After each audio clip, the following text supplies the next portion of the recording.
World class music. International again. Church boy. Ma eredama munyatinzi. Amuzibiwona chingana. Yala. Naiwe lolo. China ilolo. Kuva wadzoka volumu. Iripalo kwitonge mbongolo. Ekentolo asitanyanya kuzimbiswa nemujolo. Kudiwa uriwega kwa ibatariswa. Ini shangunda ingo bataraini. Nekutiza nyanyaish. Ayiwasha nyanyaish. Nekutiza nyanyaish. Kusanganiswa. Kudiwa uriwani kwa ibatariswa. Ini shangunda ingo bataraini. Nekutiza nyanyaish. Ayiwasha nyanyaish. Nekutiza nyanyaish. Kudiwa taka wanda. Nekutipa mwepacho. Unyange ujimu trasta. Moyo blaster. Chingo tabra fasta. Usati wa muposta. Pozisa Diego ndiye acha kukosta. Apa ujimu posta. Chichwa jutile kufida. Unge rosta. Ama tuke mujolo.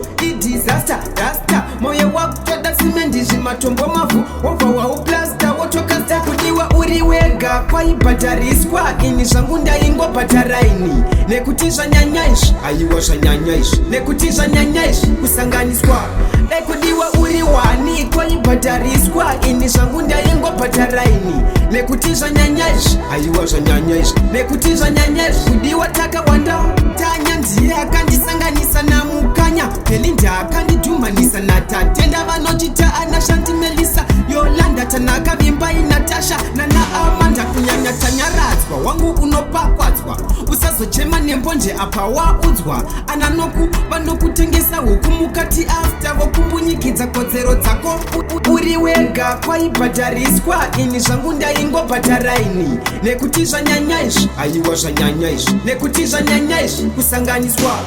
Kudiwa uriwani kwa ibatariswa. Ini shangunda ingo bataraini. Nekutiza nyanyaish. Ayiwasha nyanyaish. Nekutiza nyanyaish. Kudiwa taka wanda. Nekutipa mwepacho. Unyange ujimu trasta. Moyo blaster. Chingo tabra fasta. Usati wa muposta. Pozisa Diego ndiye acha kukosta. Apa ujimu posta. Chichwa jutile kufida. Unge rosta. Ama tuke mujolo.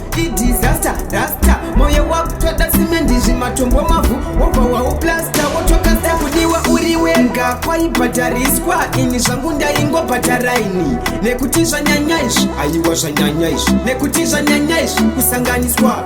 Kudiwa uriwani. Kwa ibatariswa. Ini shangunda ingo bataraini. Nekutiza nyanyaish. Ayiwasha nyanyaish. Nekutiza nyanyaish. Kudiwa taka wanda. Kudiwa uriwega. Kwa ibatariswa. Ini shangunda ingo bataraini. Nekutiza nyanyaish. Ayiwasha nyanyaish. Nekutiza nyanyaish. Kusanganiswa. Kudiwa uriwani. Kwa ibatariswa. Ini shangunda ingo bataraini. Nekutiza nyanyaish. Ayiwasha nyanyaish. Nekutiza nyanyaish. Kudiwa taka wanda. World class music.